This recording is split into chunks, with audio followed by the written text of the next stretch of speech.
There are cults people joke about, cults people misunderstand, and then there's the ones that make you stop mid-sentence and say, hold on, this was real? Because history is full of groups that didn't just get a little strange. They built entire belief systems around control, paranoia, prophecy, punishment, and absolute obedience. Some promised salvation. Some promised transcendence. Some promised a better world if their followers would only surrender everything they had, including their names, families, money, and eventually their lives.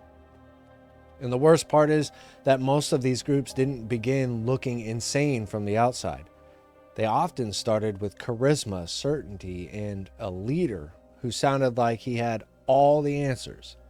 Then, little by little, those answers turned into demands. Those demands turned into isolation, and that isolation turned into horror.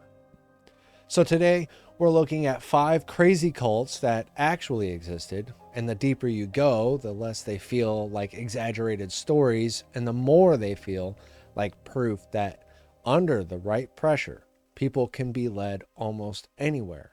Heaven's Gate. Heaven's Gate cult. Heaven's Gate. Heaven's Gate. The Heaven's Gate cult. Of the Heaven's Gate. Heaven's Gate. Heaven's Gate. Heaven's Gate. Who was this leader? Marshall Applewhite. Marshall Applewhite. Marshall Applewhite, also known. If you wanted a cult that instantly looked surreal, Heaven's Gate probably checks every box. Matching clothes, shaved heads, identical routines, and a belief system that sounded like science fiction filtered through religious apocalypse.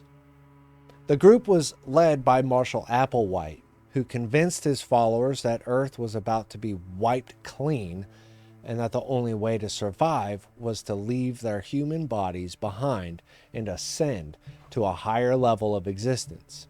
To them, the body wasn't the real self. It was just a vehicle, container, something temporary. What mattered was the soul, and Applewhite positioned himself as the one man who knew how to guide people to the next level. What made Heaven's Gate so disturbing wasn't just how strange the beliefs were, it was how organized everything became. This wasn't random chaos, it was disciplined, intentional, and controlled. Members cut ties with their past lives. They gave up possessions, relationships, and personal identity.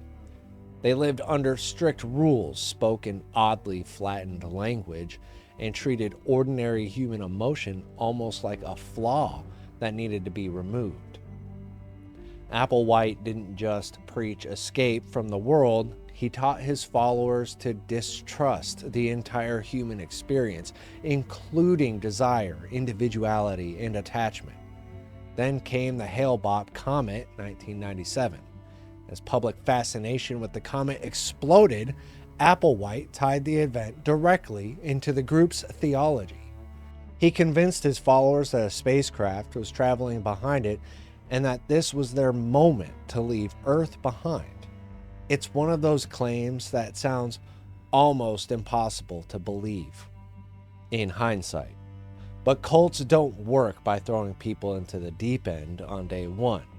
They work by slowly replacing normal reference points with new ones until the unthinkable starts to sound logical inside the group.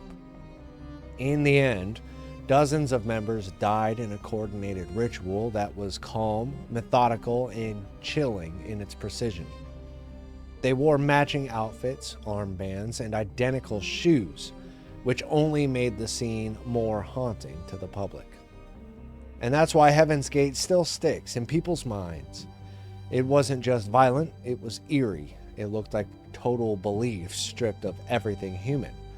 There was no chaos, no screaming, no collapse, no wild final rebellion, just quiet obedience all the way to the end, which might be even more disturbing than panic, because it showed what can happen when a leader doesn't just control what people do, but completely takes over how they interpret reality.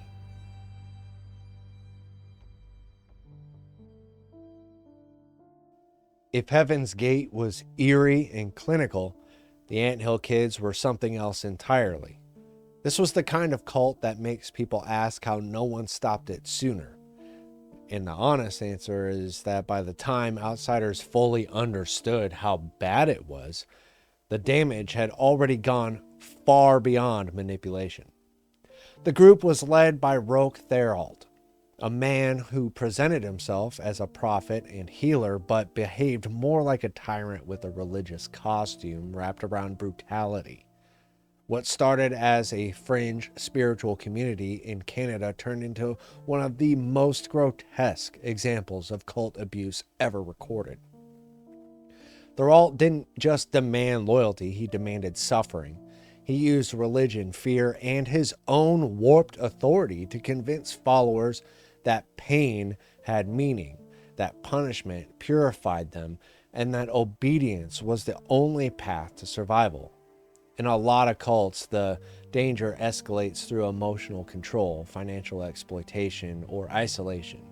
Here it escalated into horrifying physical abuse. Members were beaten, humiliated, and medically tortured under the guise of spiritual correction and healing. And that word healing matters, because one of the most disturbing parts of the entire case is that Therault actually carried out makeshift medical procedures on followers despite having no real qualifications to do so. That detail pushes this case into another category. It's already one thing when a cult leader controls where people live, what they think, and who they speak to. It's another thing entirely when that leader starts treating human bodies like experimental objects, and followers are so psychologically trapped that they still don't see a safe way out. That's the nightmare of the Anthill Kids. It wasn't built around some polished doctrine or famous public image. It was smaller, darker, and far more intimate in its cruelty. And maybe that's why this case hit so hard. It doesn't have the same immediate mainstream recognition as Jonestown or Waco, but once you hear the story, it stays with you.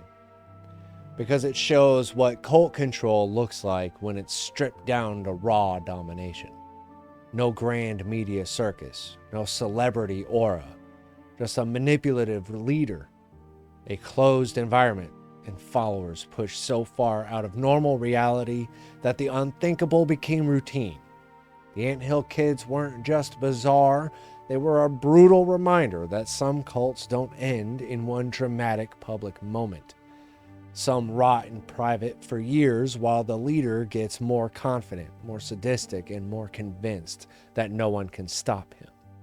Here in Jonestown. Jim Jones. Jonestown Commune. Jim Jones and the People's Temple. Reverend Jim Jones, the People's Temple. Jim Jones. If there's one cult name that became almost synonymous with blind obedience and catastrophic control, it's Jonestown.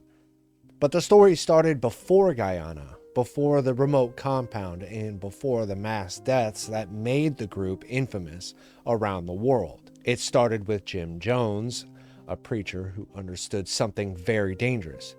If you mix social concern, personal charisma, public certainty, and private authoritarianism, you can build a following that mistakes domination for leadership.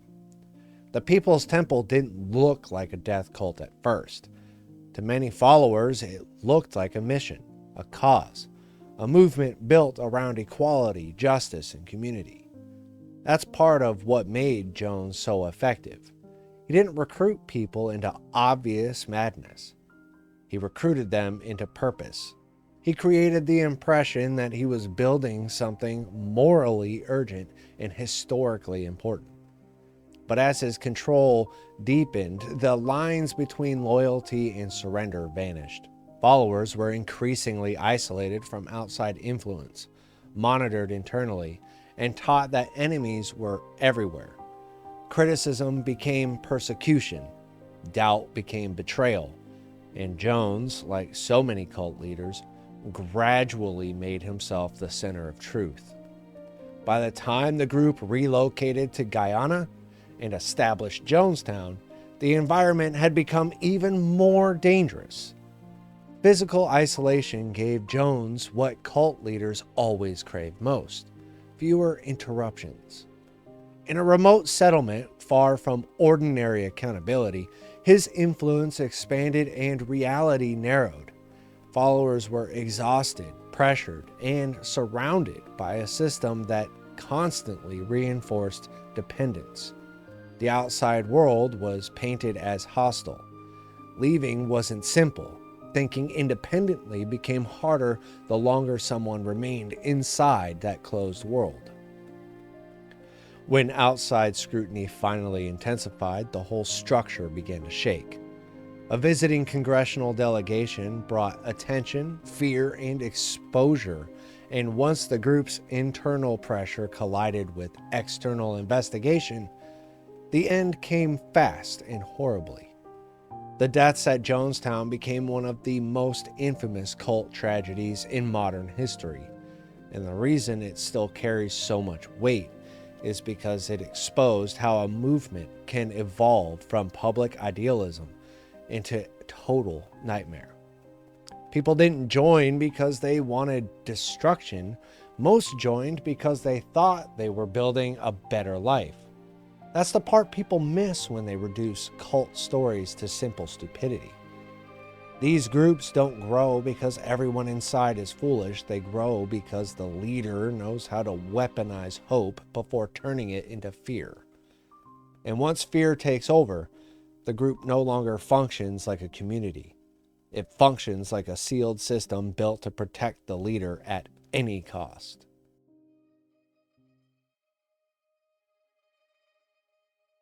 The Order of the Solar Temple feels different from the other cases because it carried an almost polished, elite, mystical image on the surface. It wasn't sold as backwoods chaos or fringe panic. It dressed itself in secrecy, spiritual elevation, and cosmic importance. That polished exterior can make a cult seem more respectable than it really is, and that's exactly why this one stands out. Behind the symbolism, ritual language, and claims of higher purpose was the same core pattern you see again and again. Leaders building authority by convincing followers they had access to hidden truth. The group blended apocalyptic thinking, occult-flavored ritual, and ideas about spiritual transition, all wrapped in the kind of language that makes manipulation sound profound. Followers weren't just told they belonged to a group, they were told they were part of something elevated, chosen, and far beyond ordinary life. That appeal can be powerful. Some cults control people with terror from the start. Others control people by making them feel special, initiated, separated from the ignorant outside world. The Solar Temple leaned heavily into that second version.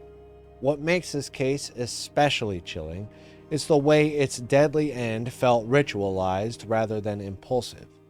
It wasn't just collapse, it was framed as transcendence, passage, and destiny. And that's one of the most dangerous tricks any cult can pull. Once death is rebranded as transformation, the leader no longer has to convince followers to survive. He only has to convince them that the end is actually a promotion. That psychological switch shows up in multiple cult cases. But here it came wrapped in mysticism and theatrical symbolism. That made the whole thing even more unsettling. The Solar Temple also proves that cults don't have to look crude to be dangerous.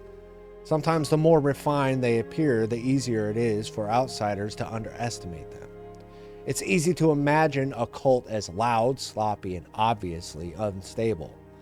This one reminds you that manipulation can also wear ceremonial clothing, speak in grand spiritual language, and present itself like a private order for enlightened people. But once you cut through the symbolism, the bones of the thing are still familiar. Isolation, obedience, secrecy, leader worship, fear of the outside world, and eventually destruction disguised as meaning. Asahara. Shoko Asahara. Shoko Asahara. Asahara. Shoko Asahara. Aum Shinrikyo cult. Aum Shinrikyo. Aum Shinrikyo. Aum Shinrikyo. Aum Shinrikyo cult. If you wanted a closer that showed just how far a cult can escalate when prophecy, paranoia, and power all combine, Aum Shinrikyo is probably the one. Led by Shoko Asahara, the group blended apocalyptic religion, conspiracy thinking, spiritual hierarchy, and absolute devotion into something that wasn't just manipulative, but actively dangerous on a national scale. A lot of cults destroy lives internally. Aum showed what happens when a cult begins reaching outward and treating the public itself like part of the battlefield. That's what makes this group feel so massive compared to some of the others on this list. It wasn't just a hidden community slowly collapsing behind closed doors.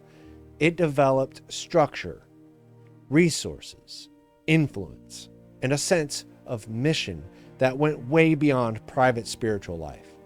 Asahara cast himself as a figure of extraordinary power and insight, and followers accepted a worldview where catastrophe wasn't just predicted. It was folded into the group's identity. The more the outside world rejected them, the more that rejection could be reframed as proof that they were the only ones who truly understood what was coming. And once a group gets there, danger multiplies. Because now every boundary becomes easier to cross. Critics become enemies. Outsiders become threats. Violence can be rationalized as necessity. And unlike some cults that remain isolated in their own internal madness, Aum moved into that territory that shocked the broader world. Its actions weren't just horrifying because they were deadly, they were horrifying because they proved that a cult could combine fanatic belief with planning, organization, and a willingness to attack ordinary people. That's why Aum feels like the darkest possible ending for a list like this. Heaven's Gate showed quiet obedience. Anthill Kids showed intimate sadism. Jonestown showed total collapse inside a sealed system. Solar Temple showed ritualized destruction dressed up as transcendence. But Aum Shinrikyo showed something else entirely. What happens when cult logic grows ambitious, when it stops being satisfied with controlling only its own members and starts acting like it has the right to reshape the wider world through terror. It's one of the clearest examples of how a belief system doesn't have to be mainstream, rational, or coherent to become a serious threat. It just needs a leader who believes his own mythology and followers willing to hand him the power to act on it. And that's the thing about cults. They don't all look the same, sound the same, or end the same. Some are polished, some are filthy. Some hide behind self-help language, some behind religion, and some behind cosmic prophecy, and some behind the promise that if you just obey a little longer, your suffering will finally make sense. But under all the weird doctrine and dramatic symbolism, the pattern is usually familiar. A leader demands trust, then control, then isolation, then sacrifice. By the time the group realizes where that road actually leads, it's often too late. Every one of these stories is different, but they all point to the same ugly truth. Once a person or movement convinces you to surrender your ability to question, you're already standing at the edge of something dangerous. And the craziest part is that this list only scratches the surface, because each one of these could have been its own full documentary. And on this channel, a lot of them already are. Matter of fact, all of what I talked about in this episode are its own little documentary in my documentary series, Cult Classics. So you can go check that out. There's a separate playlist for all those episodes. There's 11 episodes, and each cult that I talked about here has its own long form episode. So if you did want to learn more about any of these cults a little bit deeper, be sure to check out that playlist. It'll be coming up right here. Much love.